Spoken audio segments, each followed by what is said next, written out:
Estimados hermanos y amigos, sean una vez más bienvenidos a una nueva serie de lecciones. En esta oportunidad estaremos considerando a la iglesia de nuestro Señor en Antioquía, otra congregación que se nos refleja a través de las páginas del Nuevo Testamento. Y esta es la primera de varias lecciones, por supuesto, que a lo largo de esta miniserie estaremos profundizando para así conocer precisamente a nuestros primeros hermanos, a los primeros creyentes del Señor como iglesia. Pero comencemos nuestra serie haciéndonos algunas preguntas fundamentales. En primer lugar, ¿sabe usted cómo a la luz de la palabra del Señor, del Evangelio de Cristo, una iglesia llega a establecerse? En segundo lugar, una vez establecida esta iglesia, ¿cómo se mantiene o cómo se lleva a su total madurez? Y finalmente, ¿cómo a la luz de la palabra de Dios, aquella iglesia ya madura puede expandirse o replicarse en otros lugares y a través de congregaciones desde el punto de vista local, respetando por supuesto su autonomía? Pues bien, hermanos, es importante que entendamos que muchas personas no saben dar respuesta a estas preguntas. Otras no están del todo seguras acerca de lo mismo y por eso la importancia de estudiar este tema o de recordarlo para todos aquellos que seguramente ya lo conocen. Así las cosas, continuemos más bien con una sencilla ilustración que nos podrá ayudar a entender este tema. He tenido la posibilidad de visitar algunas iglesias donde tienen, yo diría incluso que la bonita costumbre, si cabe la palabra, pero por lo menos es interesante, de colocar en alguno de sus muros las fotos de los miembros que poseen. Y quiero acotar esto porque a través de las páginas del Nuevo Testamento se nos ofrecen, entre comillas, algunas fotografías de aquellos primeros creyentes y de aquellas primeras iglesias que se establecieron durante el siglo I.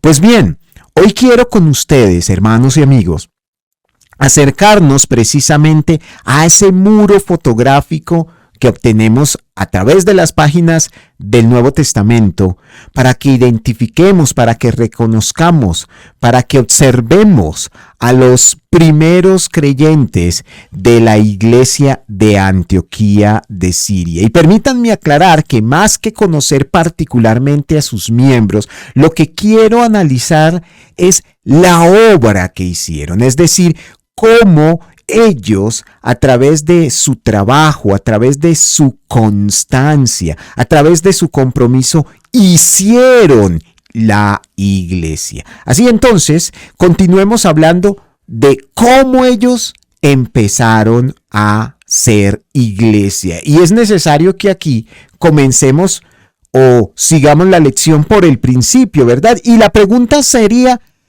¿por dónde comenzaríamos una iglesia?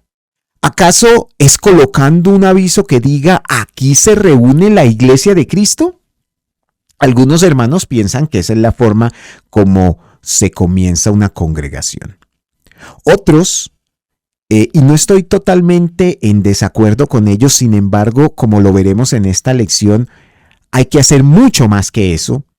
Piensan que la mejor forma de comenzar una iglesia es a través de la oración personal, pidiéndole a Dios el éxito para dicha obra. Bueno, como les dije anteriormente, si bien esto es importante, eso mismo tampoco hace a una iglesia. Y otros más creen que la iglesia debe comenzar con el fervor, con el ánimo, con la buena disposición de alguno o de varios de sus miembros.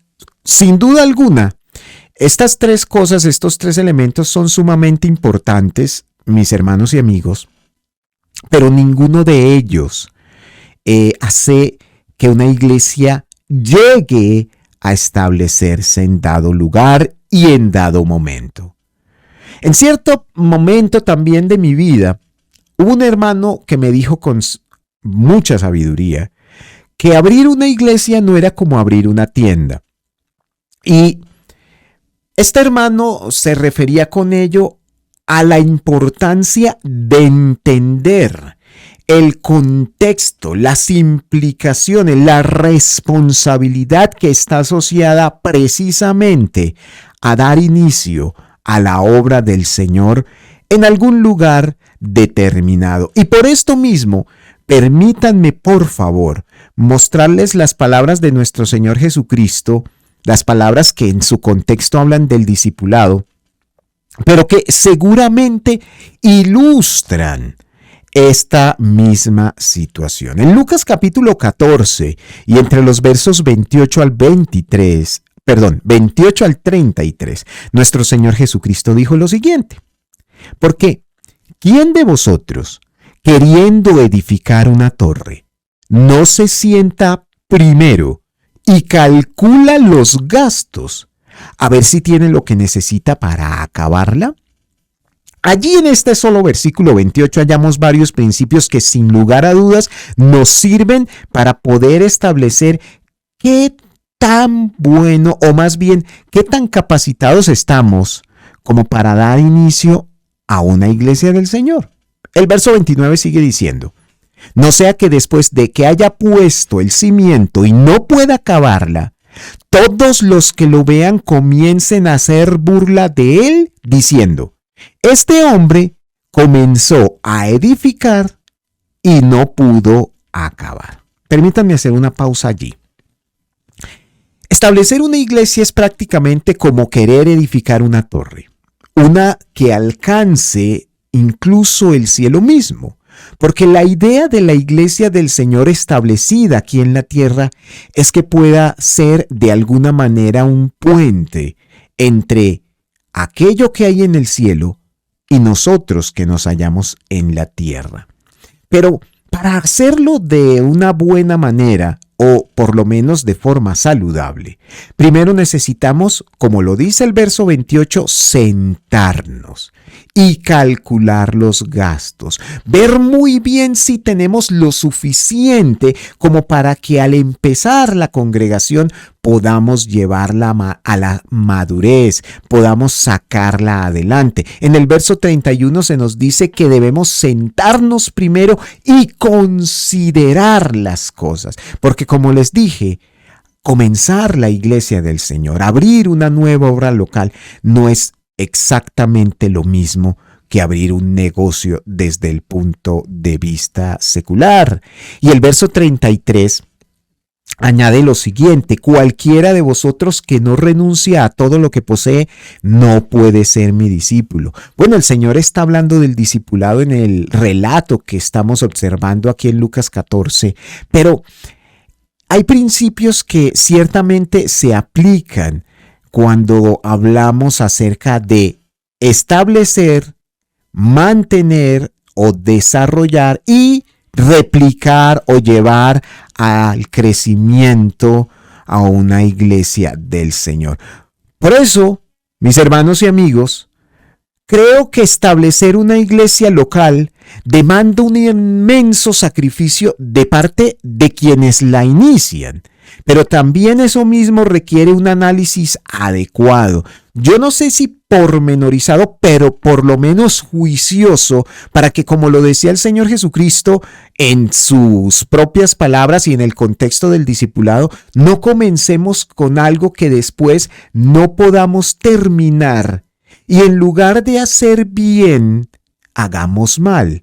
Por eso se demanda un compromiso total y no solamente serio de nuestra parte. Así las cosas, toda iglesia saludable, y digo saludable, prefiero esta palabra saludable porque, como veremos a lo largo de esta miniserie, las iglesias tendrán problemas de todo tipo, problemas desde el contexto doctrinal, problemas entre sus miembros, incluso problemas desde el punto de vista moral. Y por eso hablamos de iglesias saludables, es decir, iglesias que puedan sobrellevar estos problemas y sacarlos adelante y superarlos. Así, toda iglesia saludable debe comenzar de la mejor forma posible. Y alguien se preguntará, ¿cuál es la mejor forma de iniciar la iglesia? Bueno, según la palabra del Señor, a través de la predicación del Evangelio. Obviamente hay otros tantas cualidades o características necesarias para poder iniciar la obra del Señor, pero una de las más importantes, si no la más trascendental, es la predicación del Evangelio de Cristo. Y para entenderlo, para observarlo, para probarlo, quisiera que observáramos 3 ejemplos sencillos que se nos revelan a través de las páginas del Nuevo Testamento, donde precisamente se nos muestra cómo 3 iglesias, desde el contexto local, precisamente dieron inicio. Comencemos por Jerusalén, en Hechos de los Apóstoles capítulo 2 versículos 9 al 11. Pues bien, los versículos 9 al 11 de Hechos 2 nos hablan de aquellos oyentes, de aquellos judíos y de su procedencia. Como dice allí el verso 9, eran partos, eran medos, eran elamitas, venían de Mesopotamia. El verso 10 continúa diciendo que otros venían de Frigia, de Panfilia, de Egipto, etcétera, etcétera. Pero el verso siguiente nos habla de que aquellos judíos, dice que escucharon, verso número 11, en sus propias lenguas las maravillas de Dios. Es sumamente interesante porque aquel día de Pentecostés, de Hechos 2, una de las cosas que sucedieron, si no la más trascendental, fue la predicación del Evangelio. Fue por eso que el Espíritu Santo fue derramado sobre los apóstoles. Fue por eso que el apóstol Pedro llamó o convocó a la multitud. Fue a través de esto mismo que las personas llegaron a convertirse, como veremos también en un ratito más. Así entonces, la iglesia del Señor Jesucristo en Hechos de los Apóstoles capítulo 2, y para ser más puntuales en la ciudad de Jerusalén, llegó a constituirse en primer lugar a través de la predicación del Evangelio. Obviamente, cuando los apóstoles fueron llenos del Espíritu Santo y seguramente estaban ya capacitados para precisamente hablar acerca de Cristo. Pero observemos un ejemplo diferente desde el contexto personal, es decir, desde quién predicaba, y desde el punto de vista geográfico, es decir, desde otro lugar distinto. Hablemos de Samaria y hallamos esta situación en Hechos de los Apóstoles capítulo 8 versículos 4 al 6. Allí Lucas escribe: pero los que fueron esparcidos iban por todas partes anunciando el Evangelio. Me gusta este verso 4 porque nos habla de que los miembros desde el contexto general tenían una tarea muy bien determinada y era predicar, anunciar el Evangelio. Pero observemos ahora el verso número 5. Dice: entonces Felipe, descendiendo a la ciudad de Samaria, fíjese, ya no nos habla de un apóstol, nos habla de Felipe, quien fue, por un lado, uno de los diáconos de la iglesia en Jerusalén, y un poco más adelante en el contexto doctrinal, en el contexto bíblico mejor, se nos dice que era también evangelista. Dice que Felipe descendió a Samaria. Ya no hablamos de Jerusalén, ya hablamos de una ciudad muy diferente, incluso desde el punto de vista religioso. ¿Qué hizo Felipe en Samaria? Les predicaba a Cristo. Me gusta más este versículo número 5, porque habla específicamente del tema que enseñó Felipe en medio de los samaritanos. Ahora bien, si vamos a Hechos de los Apóstoles capítulo 2, que es el caso particular de Jerusalén y del apóstol Pedro, quien dirigió la enseñanza aquel día de Pentecostés, pues si echamos un estudio o si abuelo de pájaro leemos todo el relato, vemos que también Pedro habló acerca de Jesucristo, de las obras, de la muerte, de la crucifixión, del poder, del dominio del Señor, del señorío del Señor. ¿Qué pasó? Versículo 6, la gente unánime escuchaba atentamente las cosas que decía Felipe, oyendo y viendo las señales que hacía. Entonces, como podemos verlo, hermanos y amigos, El personaje era distinto, el lugar también era diferente, por tanto el auditorio también era distinto, pero la acción que vemos repetida ahora, en este caso particular, es la predicación del Evangelio o la predicación de Jesucristo, como lo dice literalmente el verso 5. Y hablamos ahora del caso particular de Antioquía de Siria. Lo obtenemos a través de Hechos de los Apóstoles capítulo 11 y quiero resaltar los versos 19 al 20 donde se nos dice: ahora bien, los que habían sido esparcidos a causa de la persecución que hubo con motivo de Esteban pasaron hasta Fenicia, Chipre y Antioquía, no hablando a nadie la palabra, sino solo a los judíos. Otra vez vemos a los miembros en el contexto general predicando el evangelio, enseñando la palabra. El verso 20 agrega: pero había entre ellos unos varones de Chipre y de Cirene, los cuales, cuando entraron, note, en Antioquía, aquí ya no es Samaria, aquí no es Jerusalén. ¿Qué hicieron esos varones en Antioquía? Dice, hablaron también a los griegos anunciando el evangelio del Señor Jesús.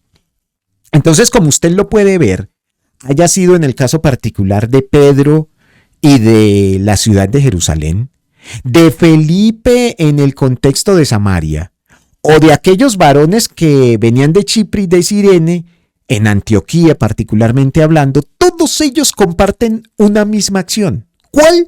Predicaban el evangelio de Jesucristo. Y me llama la atención en primerísimo lugar que esa sea la primera acción por medio de la cual se establece la iglesia, porque seguramente lo que Dios quiere transmitirnos a través de estas palabras es que la primerísima herramienta que se requiere para establecer una iglesia en el contexto local es la predicación fiel del evangelio del Señor, precisamente para eso.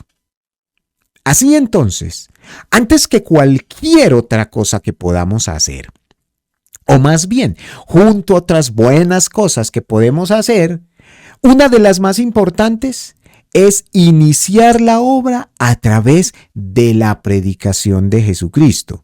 Aquí podríamos hablar de la predicación fiel al Evangelio, que lo que Dios reveló sea precisamente lo que enseñamos. Una predicación constante, que no sea solamente de un momento u otro, sino más bien cotidiana o por lo menos progresiva.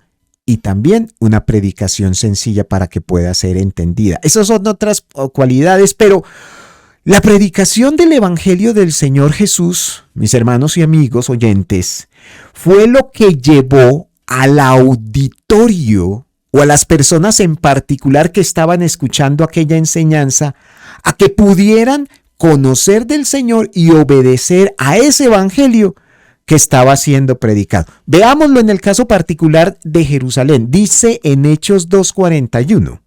Así que los que recibieron su palabra fueron bautizados y se añadieron aquel día como a 3,000 personas, según unos versículos más adelante, en Hechos 2:47.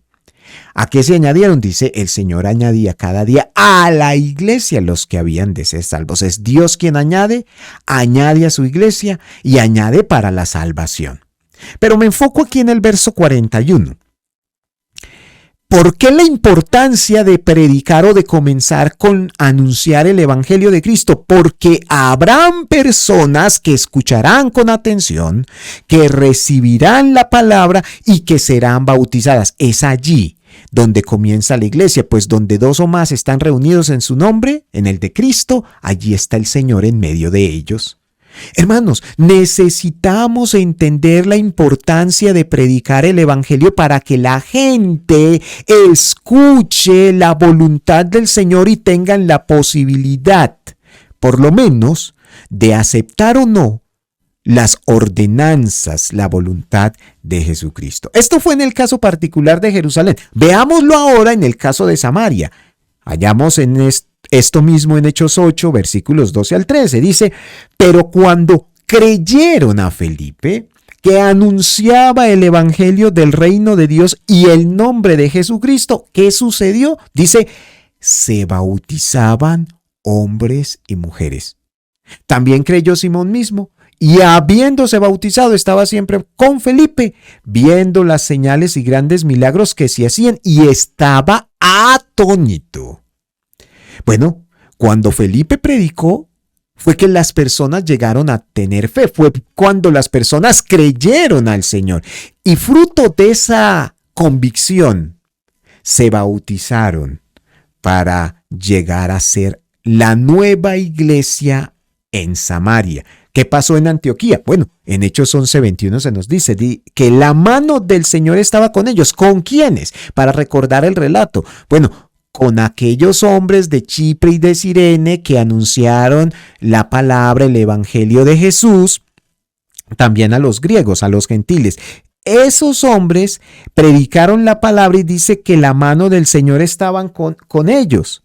¿Cómo lo sabemos? Bueno, agrega, y allí está resaltado, porque gran número creyó y se convirtió al Señor. Como vimos antes, el creer implica, o la conversión implica el bautismo de aquellas personas. Entonces observemos, hermanos y amigos, que una iglesia del Señor llega a establecerse cuando ciertas personas sean con un gran liderazgo, con un gran conocimiento, sean con un rol determinado, o los miembros en general predican el evangelio y otras no solamente lo escuchan, sino que le obedecen. Se requieren los dos tipos de personas, uno que predique, otro que obedezca, y haya sido en Jerusalén, haya sido en Samaria, o haya sido en Antioquía, como lo acabamos de observar a través de esta lección. Toda congregación comenzó de la misma manera, es decir, unos predicando fielmente el evangelio y otros escuchándolo con atención para obedecerlo a través del bautismo. Hoy, 21 siglos después de aquellos eventos, sea en Bogotá, en Colombia, sea en los Estados Unidos, sea en México, sea al otro lado del mundo, toda iglesia de Jesucristo deberá comenzar de la misma manera. Antes que poner el aviso, antes de tener el ánimo, aunque es importante, juntamente con la oración, bueno, se requiere la predicación de la palabra. Y usted, mi hermano que me escucha, tiene esa enorme responsabilidad. Nosotros los cristianos que ya tenemos el conocimiento del Evangelio de Cristo, esa es nuestra responsabilidad, predicar el Evangelio. ¿Para qué? Para que otros puedan escucharlo con atención y tengan la opción de obedecerlo, o por lo menos tomar la decisión de bautizarse. Así entonces, y a manera de conclusión, podemos observar que a la luz del Evangelio, toda iglesia de nuestro Señor Jesucristo nació primeramente a partir de la predicación fiel de la palabra del Señor, del Evangelio de Cristo. Por un lado, hubo necesidad de que ciertos miembros con fidelidad, con valor, anunciaran precisamente las bondades del Evangelio. ¿Para qué? Para que a partir de esto mismo, esos que tienen la posibilidad o tuvieron la posibilidad de escuchar la palabra, la obedecieran con diligencia y de esa manera, al bautizarse, pudieran llegar a constituirse unos y otros en la iglesia del Señor. Esto es lo que nos dice el Evangelio a través de las páginas del Nuevo Testamento para iniciar una congregación del Señor, una congregación local. Pues eso es todo, mis hermanos. Ya hemos terminado esta primera lección de una corta miniserie que estaremos desarrollando en este espacio. Les invito para que me sigan acompañando. Yo espero que de verdad este tema y estas enseñanzas sean primeramente para gloria del Señor, pero también, por supuesto, para su edificación espiritual.